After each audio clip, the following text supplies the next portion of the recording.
বিসমিল্লাহির রহমানির রহিম। 17 জানুয়ারি 2023 আমরা গাবতলী থেকে রওনা দিলাম তিনজন মিলে সাতক্ষীরার উদ্দেশ্যে। রাতে সাতক্ষীরা এসে আমরা ছিলাম। সকালে উঠে নাস্তা সেরে আমরা চলে আসি ভোমরা বর্ডারে। ভোমরা ইমিগ্রেশন পার হয়ে আমরা চলে আসি ঘোচাডাঙ্গা বর্ডার পশ্চিমবঙ্গে। এখানে আমাদের প্রায় 4 ঘন্টা সময় লেগেছিল, প্রচুর ভিড় ছিল। তারপর ওখান থেকে আমরা চলে আসি বসিরহাট রেল স্টেশনে। এখান থেকে আমরা লোকাল ট্রেনে রওনা দিয়ে রাত 8টার সময় এসে নামি শিয়ালদা। শিয়ালদার থেকে বের হয়ে আমরা চলে আসি মার্কুইস স্ট্রিট। ওখানে হোটেলে উঠে আমরা আশেপাশে একটু ঘোরাঘুরি করে রাতের খাওয়া খেয়ে শুয়ে পড়ি। সকালে ঘুম থেকে উঠে আমরা আমাদের হোটেলের পাশেই নবাব রেস্টুরেন্ট, এখানে আমরা নাস্তা খেয়ে নিলাম, যেটা একটা ঐতিহ্যবাহী হোটেল। মোটামুটি যারা যেসব বাংলাদেশিরা ঘুরতে আসে সবাই চিনে। তো নাস্তা খেয়ে আমরা একটু আশেপাশে ঘোরাঘুরি করলাম। আর আমরা ছিলাম প্যারাডাইজ রেস্ট হাউসে। ম্যানেজার ছিলেন আমাদের সাবেক ইন্ডিয়ান কলিগ। এখানে প্রচুর বাংলাদেশি হোটেল ছিল। সব ঘোরাঘুরি করে আমরা 12টার দিকে হোটেল থেকে বের হয়ে শিয়ালদার উদ্দেশ্যে যাত্রা শুরু করলাম। আমাদের আগে থেকে রাজধানী এক্সপ্রেসের টিকিট কাটা ছিল দিল্লি যাওয়ার। আমরা যথারীতি ট্রেনে উঠে গেলাম। ট্রেন ছেড়ে দিয়েছে, যেহেতু রাজধানী এক্সপ্রেসের খাওয়া টিকিটের সাথে অন্তর্ভুক্ত। পরদিন বিকাল 12টার সময় আমরা এসে নামলাম দিল্লি স্টেশন। দিল্লি থেকে রেল স্টেশন থেকে নেমে আমরা চলে আসি মাহিপালপুর আমাদের বুকিংকৃত হোটেলে এসে আমরা দুপুরে খেয়ে মেট্রোতে করে চলে আসি। আমি এখন দাঁড়িয়ে আছি দিল্লি জামে মসজিদের সামনে। মসজিদের ভিতরে ঢুকেছি। এই দেখুন আপনারা মসজিদ।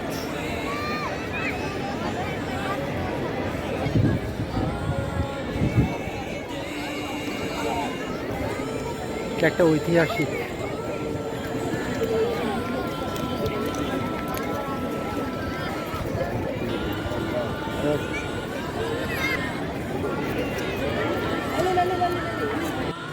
ভিডিও দেখতে দেখতে আপনার সাথে কিছু ইনফরমেশন শেয়ার করি। আমাদের 21 তারিখ ছিল ফ্লাইট দিল্লি থেকে শ্রীনগরের। আমরা গোজান থেকে টিকিটটা কেটেছিলাম, কিন্তু এয়ারপোর্ট যেয়ে দেখি আমাদের ফ্লাইটটা ক্যান্সেল হয়ে গেছে 15 দিন আগেই, কিন্তু গোজান আমাদের জানায়নি। তারপর আমরা ফিরে চলে আসি new Delhi railway station foreign counter থেকে। আমরা 3 জনের টিকিট কেটে নেই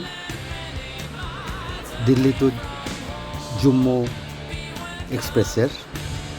আমাদের 3 জনের টিকিটের দাম পড়েছিল 5310 রুপি। এটা হচ্ছে দিল্লি টু জম্মু তাওয়াই রাজধানী এক্সপ্রেস। ট্রেন ছাড়বে রাত 8টা 40 মিনিটে। তারপর আমরা ওখান থেকে চলে আসি কনক প্লেস হোটেল রেডিসন ব্লুতে। এখানে আমাদের বস অবস্থান করছিলেন। তো বসের সাথে দেখা করে আমরা ফ্রেশ হয়ে চলে আসি পাহাড়গঞ্জে। ওখান থেকে খাওয়া দাওয়া করে আমরা সরাসরি রেল স্টেশনে চলে আসি। রাত 8টা 40 যাত্রা শুরু করে পরদিন ভোর 5টার সময় আমরা এসে নামি জম্মু তাওয়াই রেলওয়ে স্টেশন। ওখান থেকে আমরা একটা ক্যাব ভাড়া করি পেহেলগামের উদ্দেশ্যে। ভাড়া পড়েছিল 6000 রুপি। যাত্রা শুরুর আধা ঘন্টা পরে একটা রাস্তার পাশে একটা ধাবা হোটেলে আমরা নামি নাস্তা খাওয়ার জন্য। তারপর আবার শুরু হচ্ছে পেহেলগামের উদ্দেশ্যে পথ চলা।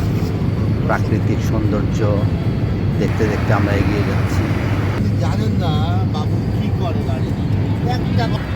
কাশ্মীরে কোনো প্রিপেড সিম চলে না, তাই আমরা কোনো প্রিপেড সিম কিনতে পারিনি। তবে আমরা কলকাতাতে একটি পোস্টপেড সিম নিয়েছিলাম, যেটা আমরা ব্যবহার করেছি। পেহেলগাম যাওয়ার পথে রাস্তায় আপনি অসংখ্য টানেল পাবেন, ছোট ছোট টানেল। তারপরে আসছে একটি বড় টানেল আছে, ডক্টর শ্যামাপ্রসাদ মুখার্জি টানেল। এটা দূরত্ব হচ্ছে 9.28 কিলোমিটার লম্বা। এটা পার হতে লাগে 10 থেকে 12 মিনিট। খুব সুন্দর একটি চ্যানেল।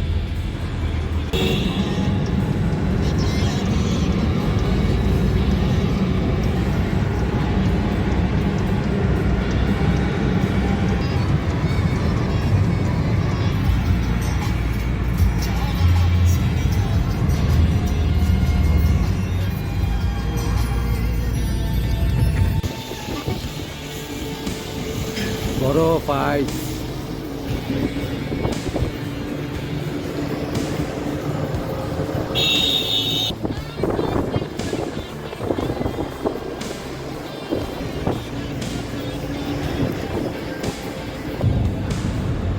দুই পাশে পাহাড়, প্রাকৃতিক সৌন্দর্য দেখতে দেখতে আমরা বানিহাল রেলওয়ে স্টেশনের কাছাকাছি চলে আসছি। এর পাশেই রয়েছে একটি ট্যাক্সি স্ট্যান্ড। এই ট্যাক্সি স্ট্যান্ডে আমাদের ছিল চা বিরতি। আমরা এখন আছি পেহেলগামের কাছাকাছি। যে যা দেখতে পাচ্ছেন সব বরফ, আইস।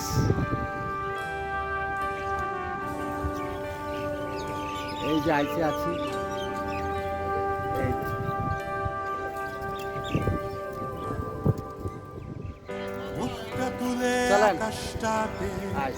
দেখো আরেকবার তোমার সাথে আছি আমি যে চিরকাল।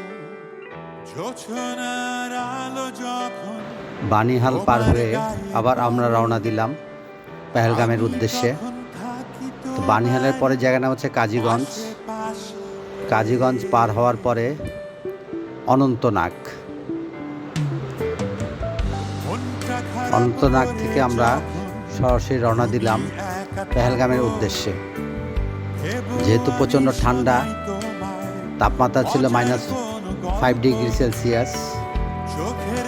দুদিন আগে এখানে প্রচণ্ড তুষারঝড় হয়েছিল, যার ফলে রাস্তার দুধারেই প্রচণ্ড বরফ জমেছিল। এর ভিতর দিয়ে আমরা এগিয়ে চলছি পেহেলগামের উদ্দেশ্যে। মনোমুগ্ধকর প্রাকৃতিক পরিবেশ, বরফে আচ্ছন্ন রাস্তাঘাট, পাহাড় পর্বত, পাইন গাছ দেখে আমরা অভিভূত হয়ে গেলাম।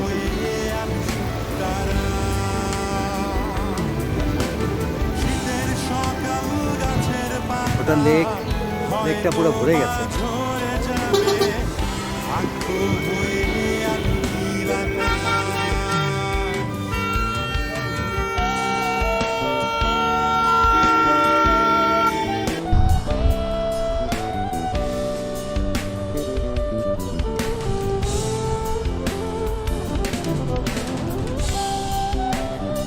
কাশ্মীরের এক একটা সিজনে এক এক রকম সৌন্দর্য। যেহেতু আমাদের উদ্দেশ্য ছিল বরফ দেখা, তাই আমরা শীতের সিজনটাই বেছে নিয়েছিলাম। আর এই সময়টায় পর্যটক থাকে খুবই সীমিত, যার ফলে অনেক হোটেল ছিল ফাঁকা। তা আমাদের যে ড্রাইভার ছিলেন উনি অনেক কনভিন্স করেছেন আমাদের তার বাসায় যে থাকার জন্য, যে হোটেল ভাড়াটা যাতে আমরা তাকে দিয়ে দিই এবং সে আমাদের খাওয়া দাওয়ার ব্যবস্থা করবে, কিন্তু আমরা রাজি হইনি। আমরা বাসের ট্যাক্সি স্ট্যান্ডে আসার পর দেখলাম বেশিরভাগ হোটেলই ফাঁকা। তারপর আমরা একটু আগিয়ে যেয়ে আরেকটা হোটেলে উঠলাম। তো তার মধ্যে সে আবার তার পরিচিত একটা হোটেলে আমাদের নিয়ে গিয়েছিল। দুর্ভাগ্যবশত ওই হোটেলটি ছিল বন্ধ। তারপর আমরা আশেপাশে একটা হোটেল দরদাম করে এই ফিজা গেস্ট হাউসে এসে উঠলাম। বইটা পড়তে বসে চোখের দৃষ্টি যখন তোমার ঝাপসা হয়ে ওঠে, আমার হোটেলের অবস্থা। তোমার পানে চেয়ে ফিজা গেস্ট হাউস, আইস, গানের এই অবস্থা। এটা মাঠের যে অবস্থা। আলোয় পাখির ডাকে ঘুমটা ভাঙে যখন এই হোটেলের সামনে যাচ্ছি, ইন ফ্রন্ট। ঘাসের মাঝে শিশির কণায় তাকিয়ে দেখো তুমি, হোটেলে বরফ। আজ শেষ ঠায় তোমার সাথে আমার প্রতিচ্ছবি। অনেক শক্ত। এখন পেহেলগাম আছি, রাতের আকাশ এইসব আইস ভরা তারা, হয়তো বা সমস্ত রাস্তা ঢেকে গেছে। আগ্রহ হয়ে আমি শুকতারা। শীতের সকাল দেখতে পাচ্ছেন? গাছের পাতা হয়তো বা ঝরে যাবে, আইস আগ্রহ হয়ে আমি নীল আকাশ।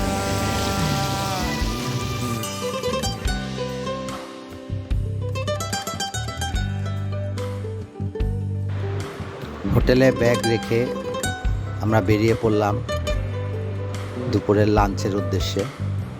আশেপাশে বেশিরভাগ হোটেল ছিল বন্ধ, দুটো হোটেল পেলাম। ওখানে আমরা ভাত খেয়ে আশেপাশে এলাকা ঘুরে দেখলাম, রাস্তাঘাট, বাড়িঘর।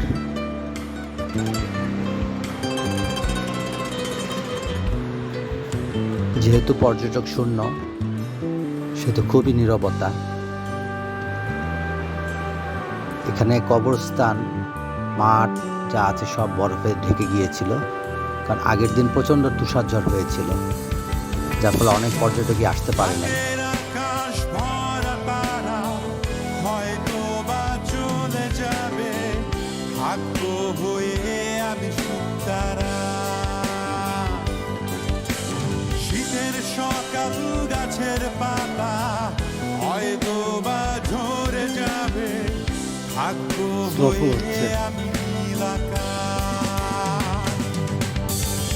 রাতের আকাশ ভরা তারা হয়তো বা চলে যাবে, ভাগ্য হয়ে আমি শুকতারা। শীতের সকাল গাছের পাতা হয়তো বা ঝরে যাবে, ভাগ্য হয়ে আমি নীল আকাশ। গতকাল ছিল -5 ডিগ্রি সেলসিয়াস। যে ঠান্ডা, এই অবস্থা, এখানকার অবস্থা পুরা স্নোফল। পুরো খাওয়ার রেস্টুরেন্ট সব বন্ধ হয়ে গেছে।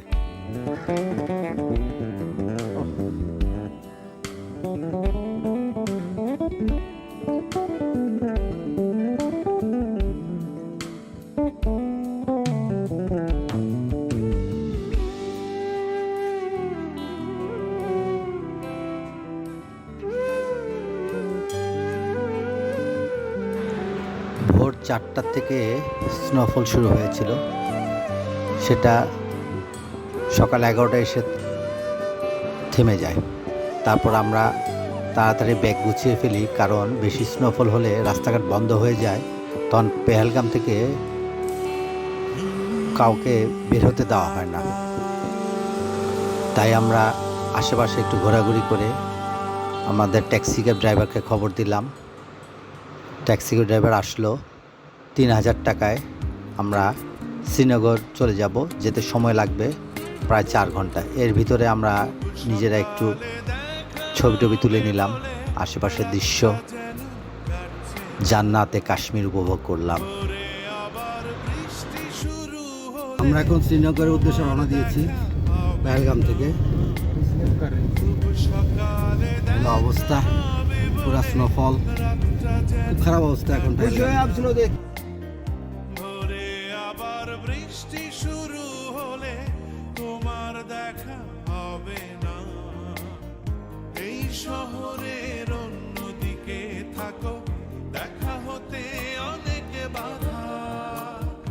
এই যুগের এই কৃষ্ণরা তাই বুঝি ফেসবুক হোয়াটসঅ্যাপে খোঁজে রাধা, খোঁজে রাধা, খোঁজে রাধা, খোঁজে রাধা।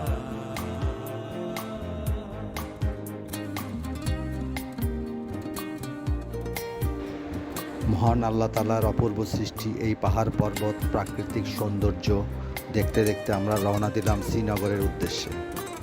পথে চেকপোস্টে পুলিশ আমাদেরকে বলল এখন যাওয়া যাবে না, ভারী তুষারপাতের কারণে রাস্তায় বরফ ধস বা ল্যান্ডস্লাইডিং হতে পারে।